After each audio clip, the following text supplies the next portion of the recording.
Assalamualaikum, I am Alina Natasha, metric number 300581.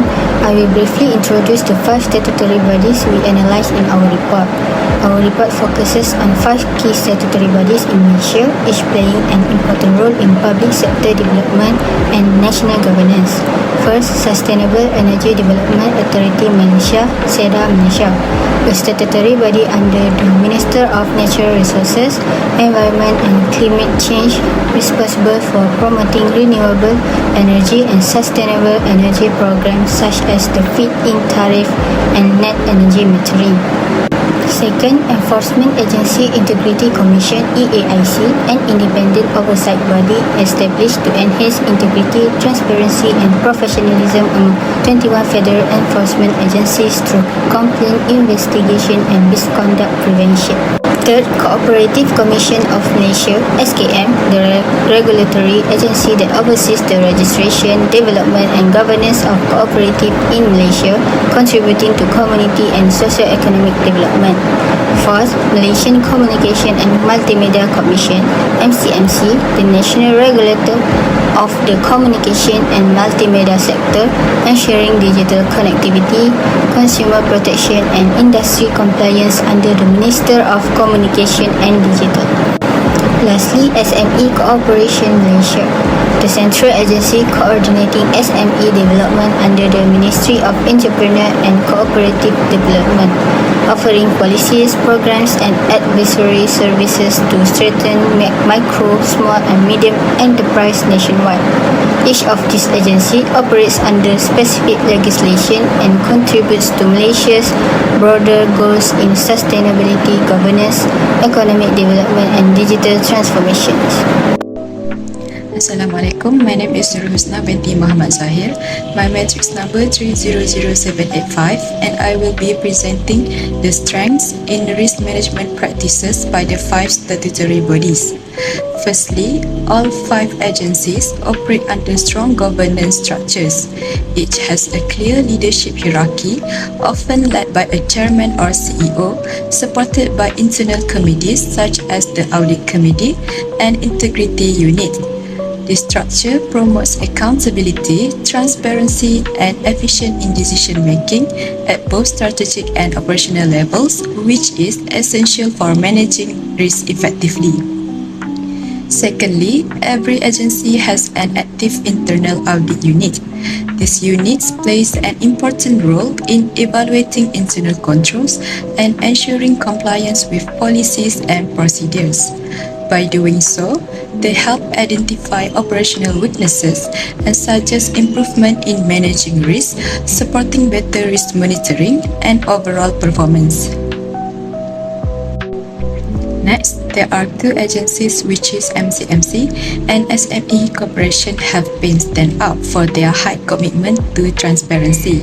MCMC has adopted an enterprise risk management framework that follows international standards. Meanwhile, SME Corporation has established a formal risk management committee and documented policy. Both agencies categorize risk clearly, conduct regular risk reviews, and use digital dashboards for reporting. These actions reflect a proactive approach in risk management. Lastly, there is a strong risk-aware culture have been shown by both MCMC and SME Corporation. The agencies has successfully practices this risk management into daily operations and strategic planning. Moreover, risk awareness training, incident reporting system, and the use of key risk indicators also shown a clear signs that these agencies not only respond to risk but also actively anticipate in it. Now, let's move to weaknesses in risk management disclosure. First, no risk management committee. SEDA, EAIC and SKM do not have a formal risk management committee. Right now, risk-related tasks are handled separately by audit units, integrity units or top management. But without a central committee, there is no proper structure to manage risk. This weakens coordination and delays their response to potential issues. Second, no standard risk framework. These agencies also don't follow any recognized framework like ISO 31000 or COSO ARM. Because of this, their risk management practices are not standardized. Each department may handle risk differently, which makes it hard to compare or improve how risks are managed. Third, no risk categorization. In their reports, risks are only described in general terms without clear categories. There are no labels like operational, financial, or strategic risk. This reduces clarity and makes it hard to see if all important risks are being addressed. Next, weak internal controls. We found that SKM doesn't have a whistleblowing system or proper SOPs. EAIC does have some SOPs and an internal audit unit, but their integrity dashboard is still being developed. These incomplete internal controls affect how well risk can be monitored and make it harder to catch and fix problems early. Lastly, no public risk policy. There are no formal risk management policies published in their annual reports. There is no clear explanation of their risk objective or processes. This makes it unclear to stakeholders how risks are actually managed and can lead to inconsistent practices and weak accountability. To conclude, these 5 weaknesses highlights the need for stronger structure, transparency, and consistency in risk management.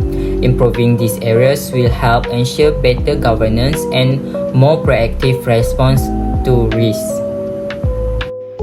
Assalamualaikum and hi, my name is Nur Akila Ayuni binti Kamsani. My matric number is 300750. For my part, I will explain about several gaps we found in how this agency report risk management.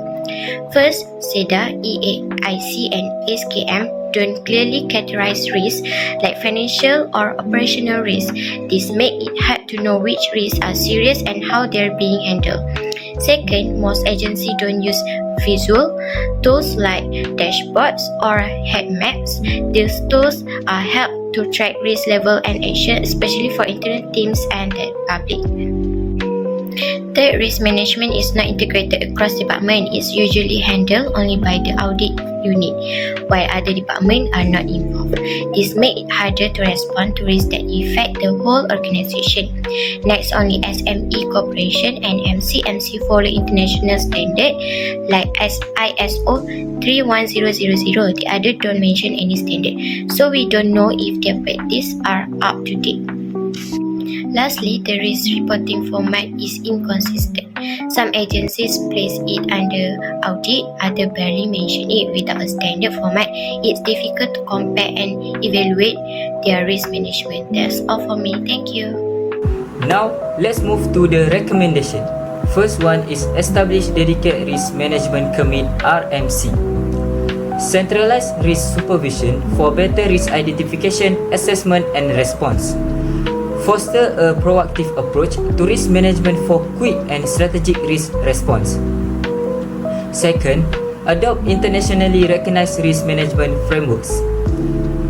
Implement framework like ISO 31000 or COSO ERM. Provide a structured and standardized methodology for risk management. Increase consistency and comparability across various operation, departments and agency. The third one is classify risk into categories. Agency like EAIC and SKM should classify risk into categories such as operational, financial, technological and compliance. Improve transparency and allows better tracking and management of risk. Next is strengthen internal control systems. Implement measures like whistleblowing mechanism and formalize standard operating procedure SOP. Ensure comprehensive supervision for immediate identification and addressing of risk. Other than that, integrate risk management across all departments. Ensure coordinate risk identification and management across multiple areas of the organization. Next one is benchmark against international standards. Evaluate the risk management practice against global best practice, helps agencies stay updated with growing trends and standards in risk management. Lastly is standardized risk reporting format across agencies. Increase transparency and allows stakeholders to compare practice and assess their effectiveness easily. Now, moving to the conclusion of our analysis, our evaluation found that this agency vary in how they manage and disclose risk. SME Corp and MCMC demonstrate strong governance with formal risk management system. They apply internationally recognized frameworks like ISO 31000, have dedicated risk management committees, and utilize structured tools such as dashboard, internet audits, and whistleblowing mechanisms to monitor risk effectively. On the other hand, SEDA Malaysia, EAIC and SKM have not yet to adopt such formal frameworks. Their risk management practices are limited, mostly informal and often embedded within audit processes without proper documentation or transparency.